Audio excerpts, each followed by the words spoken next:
Assalomu alaykum hurmatli tinglovchilar. Sabzavot poliz ekinlarini yetishtirish va agrotexnik tadbirlar mavzusidagi ma'lumotni beramiz. Demak, hozirgi kunda respublikamizda sabzavot ekinlarini yalpi mahsuloti 13 million tonnaga yaqin. Shulardan demak kartoshka 4,14 million tonnani va poliz mahsulotlari esa 2,8 million tonnani tashkil etmoqda. Bu albatta ushbu sohani rivojlanishiga xizmat qiluvchi agrotexnik tadbirlar bilan bog'liq. Biz respublikamizda sabzavot ekinlarini joylashtirishda nimalarga e'tibor berishimiz kerak? Ya'ni xo'jalikni tuproq iqlim sharoitiga, suv bilan ta'minlanganligi va sabzavot ekinlarini biologik xususiyatlariga qarab ularni joylashtirish. Ya'ni poliz ekinlarini lalmi yerlarda va kartoshkani harorat past tog'li tumanlarda yaxshi o'sishini inobatga olishimiz kerak bo'ladi. Endi yerga asosiy ishlov berishda sabzavot ekinlari boshqa ekinlarga nisbatan ayrim hollarda o'ziga xos xususiyati bor. Ya'ni mana yerga ishlov berish birinchi demak daladagi o'simlik qoldiqlarini tozalashdan boshlanadi. Undan keyin sug'orish shoxobchalari tekislanadi, shudgorlanadi. Shudgorlangandan keyin ularni begona o't qoldiqlaridan tozalab erta bahorda yerni demak chizil hamda barana beramiz. Barana qilinadi. Ya'ni bahorgi chizil qilish ko'pincha mana shu mart oylariga, fevral oxiri mart oylariga to'g'ri keladi. Shu oylarda biz chizil qilib barana qilamiz va undan keyin mola bostirilib egatlar olinadi. Egatlar olingandan keyin sabzavot ekinlarini ko'chatlari yoki urug'lari ekilinadi. Endi sabzavot ekinlarini yetishtirishda asosiy biz e'tibor qaratadigan tomonlarimiz albatta tuproq iqlim sharoitiga mos nav va duragaylarni to'g'ri tanlashimiz kerak. Va an'anaviy va noan'anaviy sabzavot ekinlarini ko'proq ekishimiz kerak. Noan'anaviy sabzavot ekinlari albatta respublikamizga yangi kirib kelayotgan kam tarqalgan sabzavot ekinlarini ekishimiz kerak va ularni respublikamizga targ'ib qilib keng miqyosda shu aholi tomorqa xo'jaliklarida ham yetishtirishga bir imkon yaratishimiz kerak. Mana rasmlarda e'tibor bersangiz, mana shu sparja yoki bo'lmasa mana bu rukola yoki bo'lmasa mana bu bamiya ekinlarini biz kam tarqalgan ekinlar deymiz. Mana shu ekinlarni ko'pincha aholi tomorqa xo'jaliklarida ham yetishtirib ularni shu sabzavot ekinlari assortimentini ko'paytirishiga bir hissa qo'shishimiz kerak. Shu bilan birga sabzavot ekinlarini ko'pincha shu takroriy muddatlarda ham yetishtirishga e'tibor qaratamiz.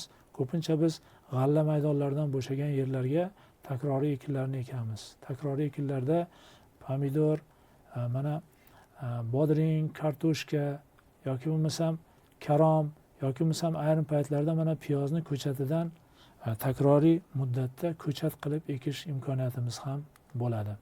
Endi asosan yer maydonlari yoki issiqxonalardan foydalanishda asosiy biz ekinlarni assortimentidan tashqari ularni hosildorligiga ham e'tibor berishimiz kerak. Mana boshoqli don ekinlaridan bo'shagan joylarga ekishimiz bu bir yilda bir joydan 2 yoki 3 marta foydalanish imkonini beradi. Bundan tashqari bizda sabzavot ekinlarini kechki ya'ni 90 bosli muddatda ham ekib yetishtirish imkoniyatimiz bor.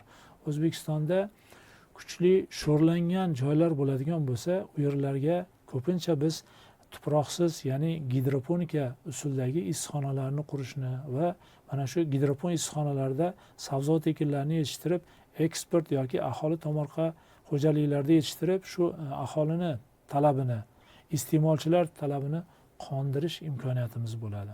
Undan tashqari ko'pincha biz yosh bog'larni bog' qator oralariga ham sabzavot ekinlarini ekib imkon qadar samarali foydalanishimiz kerak. Ya'ni yosh bog'larga ko'pincha biz mana kartoshka, karom, poliz ekinlari ekib shu bog'lardan 1-2 yil davomida yosh bog'larni qator orasidan foydalanish imkoniyatlarimiz bo'ladi. Albatta ushbu sohada yangilik va ushbu sohada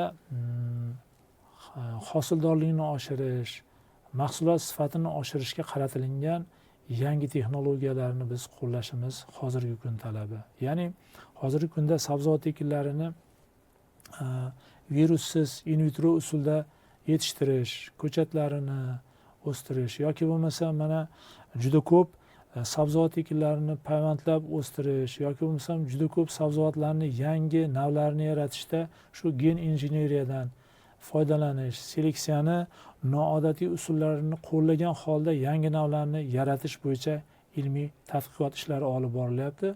Bular ham albatta mana shu tomorqa xo'jaliklarida sabzavot ekinlarini yetishtirish va ularni assortimentini ko'paytirishga juda katta bir foydasi bor.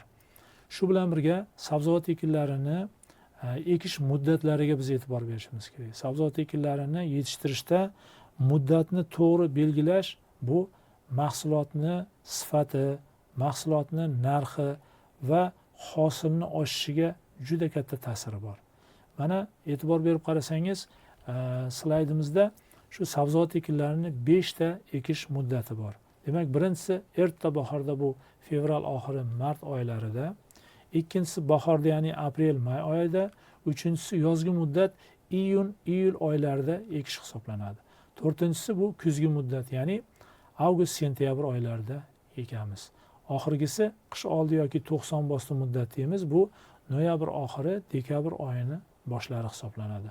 Bu oylarda qaysi sabzavotlar ekiladi deyishingiz mumkin. Albatta, birinchisi erta bahorda fevral-mart oylarida biz ertaki karom, ertaki kartoshkani ko'proq ekamiz. Keyingisiga mana bahorda aprel-may oylarida ko'pincha issiqsevar ekinlardan pomidor, qalampir, baqlajon, bodring, qovun toruz mana shu aprel-may oyida ekiladi. Keyingisi yozgi muddatda iyun-iyul oyida g'alladan bo'shagan maydonlarga biz takroriy ekin sifatida kartoshka, karom, sabzi, turib, sholg'om kabi ekinlarni ekishimiz mumkin bo'ladi. Keyingi 4-muddatimiz bu kuzgi muddat bo'lib, avgust-sentyabr oylari. Avgust oyida avgust piyozi ekilinadi. Eshitgan bo'lsangiz, avgust oyida ekilinadigan piyoz keyingi yilni demak bahor-may oyida pishib yetilinadi, avgust piyozi va sentyabr oyida sarimsoq piyoz ekilinadi. Ya'ni sarimsoq piyozni biz faqat shu bitta sentyabr oyida bitta ekish muddati bor, sentyabr oyida ekamiz. Keyingi oxirgi muddat bu qish oldi, ya'ni 90 bosdi muddat hisoblanadi. Bu 90 bosdi deyilishiga sabab 90 kunlik sovuq qish bosdi degan ma'noni beradi. Ota-bobolarimiz 90 bosdi muddat deb aytgan. Bu muddatda demak qaysi sabzavotlarni ekish mumkin? Bu muddatda asosan noyabr oyi, dekabr oyining boshlarida biz sabzi, piyoz, lavlagi urug'larini sepib qo'yamiz. Va urug' sepilgandan so'ng ayrim paytlarda qor yog'ib, demak urug'lar qor ostida qoladi. Ya'ni tuproqqa aralashgan holatda qor bosib qoladi va erta bahorda fevral oyidan harorat ilib, harorat 5-6 gradus bo'lishidan piyoz, lavlagi sekin-sekin urug'lari una boshlaydi. Asosan asosiy urug'lar shu bahor oyida unadi.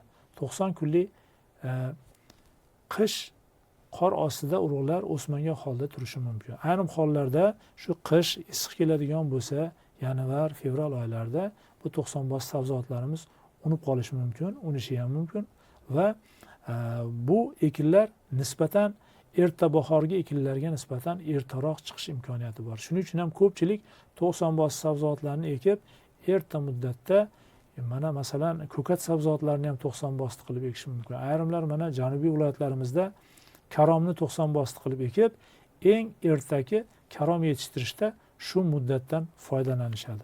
Albatta, bu o'sha iste'molchilar talabiga qarab qaysi muddatda eksa, qaysi narxga sotishligi va qancha daromad qilishiga qarab turib shu muddatlarni biz tanlab olishimiz mumkin bo'ladi. Mana rasmlarda e'tibor berib qarasangiz, o'sha karomni ekish muddati, ekish sxemasi va sarimsoq piyozni ekish usullari ko'rsatilgan. Endi ekish usullariga keladigan bo'lsak, sabzavot ekinlarini 6 xil ekish usuli bor. Bu usullar asosan ekin turiga qarab, o'simlikni yer ustiga gabaritiga, ya'ni hajmiga qarab turib, bu ekish usullari bir-biridan farqlanadi. Birinchisi qatorlab ekish, keyingisi mana kvadrat usulda ekish, keyingisi kvadrat uyalab, to'rtinchisi mana 3 qator lentasimon ekish yoki bo'lmasam beshinchisi qo'sh qator lentasimon ekish usuli. Oxirgisi mana qo'sh qator lentasimon uyalab ekish usullari bor. Bu usullar bir-biridan farqlanadi. Qanday qilib? Masalan, pomidorni biz qatorlab ekamiz. Qatorlar orasi 70 yoki 90 sm bo'ladi. Ko'chatlarning orasi 30 yoki 40 sm bo'ladi.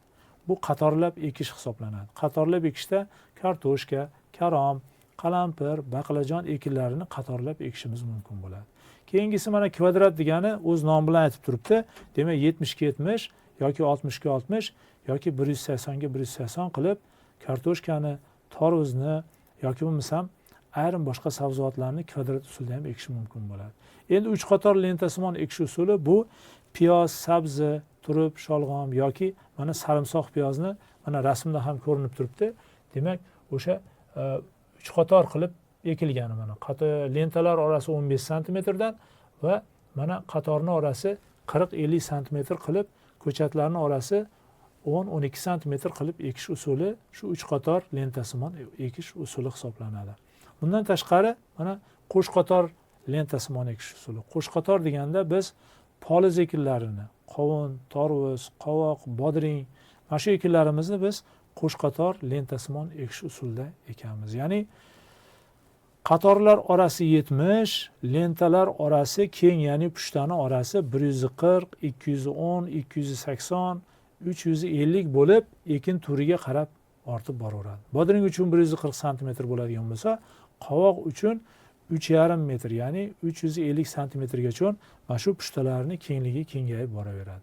Bu ekinlarni e'tibor bersangiz, mana shu rasmda bodringni 140 ga 70 qilib mana pushtasi 140, qatorlar orasi demak 70 sm qilib ekilgan usuli. Va bundan tashqari mana tik simbag'azlarda o'stirish imkoniyatimiz bor. Biz bu usulda demak kichik maydonlarda, aholi tomorqa xo'jaliklarida, shu ochiq dalada ham tik qilib ipga bog'lab o'stirishimiz mumkin. Bunda qatorlar orasi mana 40-50 sm va pushtalarning orasi 90-100 sm gacha qilib zichroq qilib ekilinadi. Shuning evaziga gektardagi kichik maydonda olinadigan hosil yuqori bo'ladi. Endi kartoshka navlarini albatta biz ekishdan oldin u navlarni umumiy demak nav tanlashda mana shu xususiyatlariga e'tibor berishimiz kerak. Bu xususiyatlar nima? Birinchisi mana hosildorligi. Yuqori hosil bo'lishi kerak. Yuqori hosilli nav bo'lishi kerak. Keyingisi mana ikki hosilli sifatida o'stirish mumkin bo'lishligi. Bu nima degani? Demak, biz ertagi muddatda, ya'ni fevral oxiri, mart oyining boshida ekilgan kartoshkamizni iyul oyida ko'lab olamiz. Mana shu hosilni yig'ishtirib olganimizni yana qaytadan, oradan hech qancha o'tmasdan yana qayta takroriy muddatda ekishligimiz bu ikki hosilli bo'ladi. Ya'ni ikki hosilli ekish mumkin bo'lgan navlar bu yaxshi xususiyatlardan biri hisoblanadi. Keyingisi albatta yaxshi saqlanuvchan bo'lishi kerak. Biz kartoshkani 1 yil, 2 yillab kerak bo'lsa saqlashimiz mumkin. Ya'ni omborxonada saqlashda shu saqlashga yaroqliligi yuqori bo'lishi kerak. Keyingisi mana kasallik zararkunandalarga chidamli bo'lishi kerak nav. Undan keyingisi kartoshkani oziq-ovqatli sifati, ya'ni tarkibidagi mana aytamiz to'yimlilik, vitaminlari yoki bo'lmasam kraxmal yoki bo'lmasam boshqa oziq-ovqatli sifatlari yuqori bo'lgan biz navlarni ekishimiz tavsiya qilinadi. Kraxmal mana 9 dan 25% gacha bo'lsa, demak yaxshi hisoblanadi. Shu me'yordagilarni ekadigan bo'lsak, tavorboblik xususiyati yaxshi bo'ladi va xaridorgir bo'ladi. Keyingisi mana tuganakning mazasi. Albatta, ayrim hollarda biz bozorlardan kartoshka sotib olgan paytimizda ayrimlarida taxir achchiq moddasi bor, ya'ni tarkibidagi o'sha salanin taxiri kelib turadi, glyukozid deymiz uni. Mana shu tam yo'q, ya'ni mazasi shirin nav bo'lishi kerak. Keyingisi tuganagining shakli iloji boricha demak sharsimon yoki ellipssimon, yuzasi botiqlari kam bo'ladigan bo'lsa, ya'ni mana tuganakning ko'zchalarini joylashishi botiq bo'lmay yuzaroq bo'ladigan bo'lsa, bu demak po'choq chiqishi kamroq bo'ladi va tavorboblik xususiyati yuqori bo'ladi. Va albatta tez pishar bo'lishi kerak. Qanchalik darajada erta pishar, tez pishar bo'ladigan bo'lsa, bu navning yuqori demak xo'jalik belgilaridan biri hisoblanadi. Mana navlar berilgan bu yerda: Red Scarlet, Picasso, Condor, Zarafshon hamda Marfona. Biz ko'pincha bozorlardan sotib olayotgan paytimizda Picasso navini bering bizga, Picasso kartoshkadan bering deymiz. Albatta mana o'rtadagi Picasso navimiz yumshoq, mazasi shirin bo'lgan kartoshka hisoblanadi. Endi ko'chatlarni ekishda albatta biz janubiy, markaziy, shimoliy hududlarga qarab sabzavot ekinlarini, ko'chatlarni ekishni belgilaymiz. Hali aytib o'tdik, ko'chatlar ko'pincha issiqxonalarda tayyorlanadi. Issiqxonada tayyorlangan ko'chatni ochiq dalada ekishimiz uchun o'sha hududga qarab, ya'ni janubiy hududimiz Surxondaryo, Qashqadaryo, mana markaziy hudud Toshkent, Samarqand, Vodiy viloyatlari, shimoliy mana Xorazm, Qoraqalpoq hududlari, shu hududlarga qarab ertakisi, o'rtakisi va kechkisi qachon ekilishi quyidagi jadvalda keltirilgan. Pomidorni biz ko'proq ochiq dalalarga mana TMK, Sharq yulduzi, Yusupov, Namuna, Rio Grande degan navlarini ko'proq ekib yetishtiramiz. Bu albatta o'sha navlarni hududlarga qarab ham, ayrimlar mana qayta ishlash zavodlari yaqin bo'lgan joylarda mana shu tarkibida quruq moddasi ko'p bo'lgan pomidor navlarini ekilinadi. Ayrimlar mana shu tomatni pasta deymiz, yoki bo'lmasam qoqa olish uchun, yoki bo'lmasam pomidordan sok olish uchun maxsus yo'nalishlar bo'yicha navlari tanlab ekilinadi. Endi aholi tomorqa xo'jaliklarida esa o'zimiz demak kunlik iste'molimizga ketadigan, ya'ni har xil mana TMK, Yusupov yoki bo'lmasam Bahodir yoki Sitora degan pomidorni navlarini ko'pincha biz ekamiz. Albatta biz kunlik iste'molimizda bu quruq moddasi yoki tarkibidagi suv yo'nalishlariga qarab biz uni belgilamaymiz. Ko'proq o'zimiz uchun yuqori hosilli, yaxshi sifatli meva sifatiga ega bo'lgan pomidor navlarini ekamiz. Pomidorni ekkanda albatta ekish sxemasiga e'tibor berish kerak. Ya'ni qatorlar orasi 70, ko'chatlarning orasi 30 yoki bo'lmasam qatorlarning orasi 90, ko'chatlarning orasi 25 sm qilib ekish imkoniyatlarimiz bor. Gektariga bunda mana 57 mingdan to 27 mingtagacha ko'chatlar 1 gektarda joylashadi.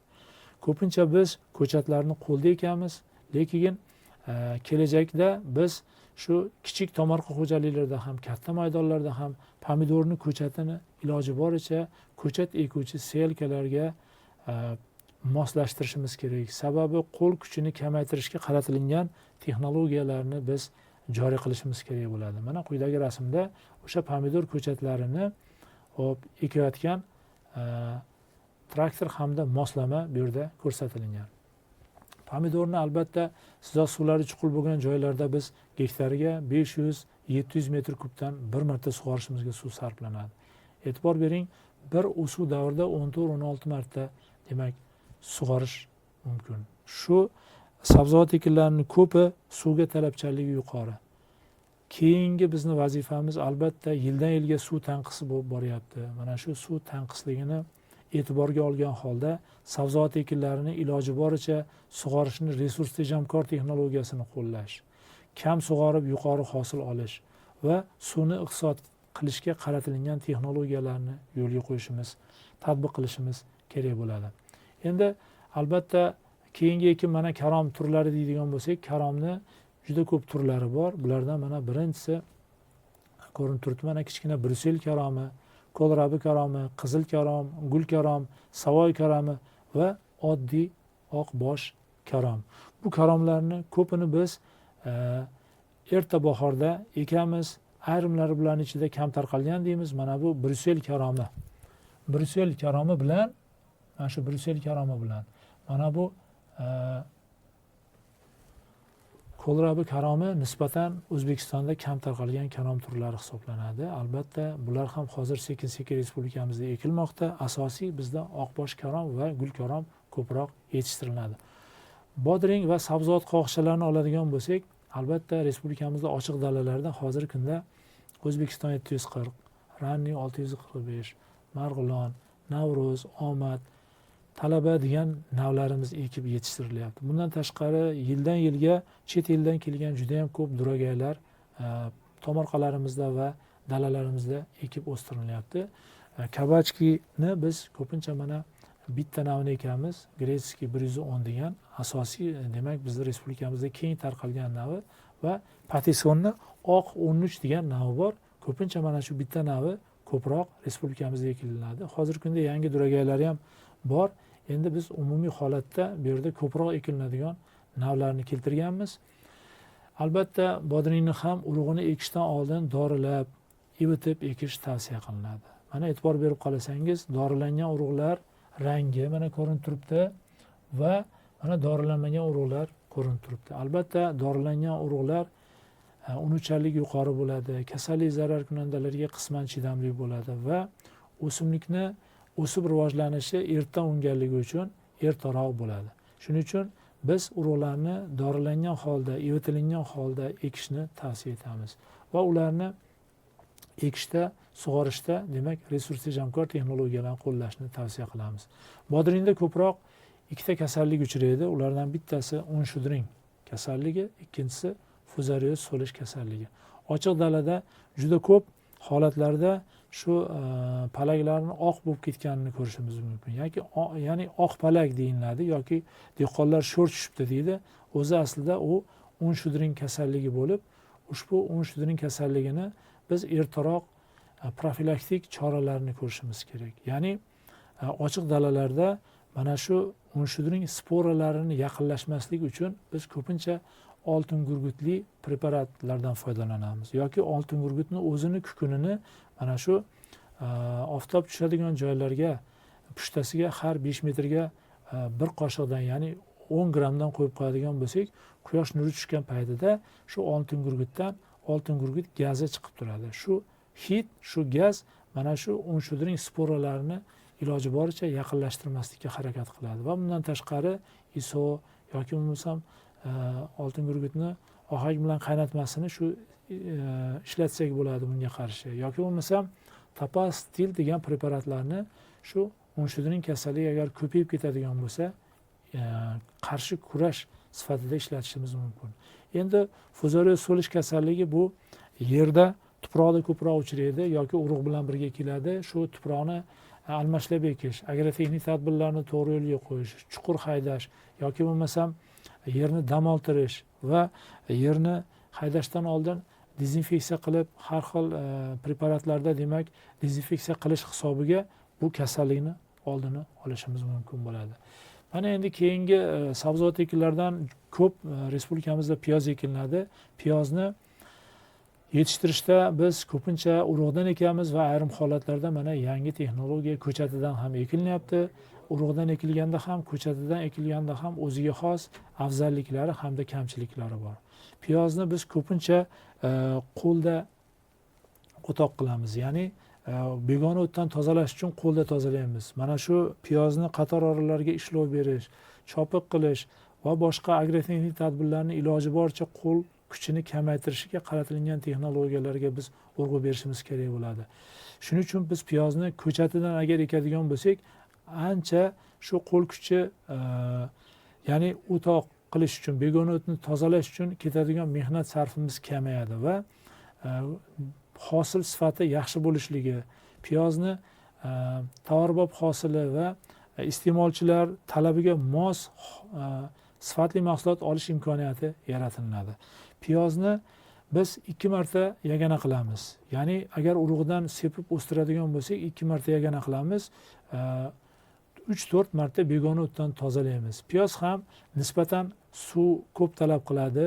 Piyoz o'simligini o'stirish uchun ham sug'orishlar soni qisman ko'p bo'ladi. Shuning uchun piyoz yetishtirishda ham mana shu tomchilatib sug'orish tizimini yo'lga qo'yiladigan bo'lsa, suv tejab qolinadi va qisman biz dalalardan olinadigan hosilimiz sifatli bo'ladi. Chunki piyozni ko'pincha shu urug'i ariqning ichiga tushib qolganligi uchun suvda bu keyin namlik qochgandan keyin tuproq qatqaloq bo'lib qatib qoladi, piyozni katta ishi qiyinlashib qoladi. Shunda piyoz deformatsiyalanib, qing'ir qiyish bo'lib qolish imkoniyatlari bor. Agar shuni biz tomchilatib sug'orishni yo'lga qo'yadigan bo'lsak, sifatli mahsulot olish imkoniyatimiz bor. Mana endi quyidagi rasmda shu piyozni texnika orqali yig'ib olish, uni traktorlar orqali yig'ib olish, qo'l kuchini kamaytirishga qaratilgan texnologiyalar qo'yilgan. Endi keyingi ekinlarimiz albatta aholi tomorqa xo'jaliklarida ko'pincha biz poliz ekinlari ekamiz, ya'ni qovun, tarvuz, qovoq ekamiz. Qovunni respublikamizda quyidagi navlari ko'proq ekiniladi, ya'ni mana Samarqand sariq handalagi, Obnovat, mana Zargulobi, Oltintepa, Lazzatli yoki Rohat degan qovun navlarini, Bosivoldi degan navlarimizni ko'pincha tomorqalarda ekib yetishtiramiz.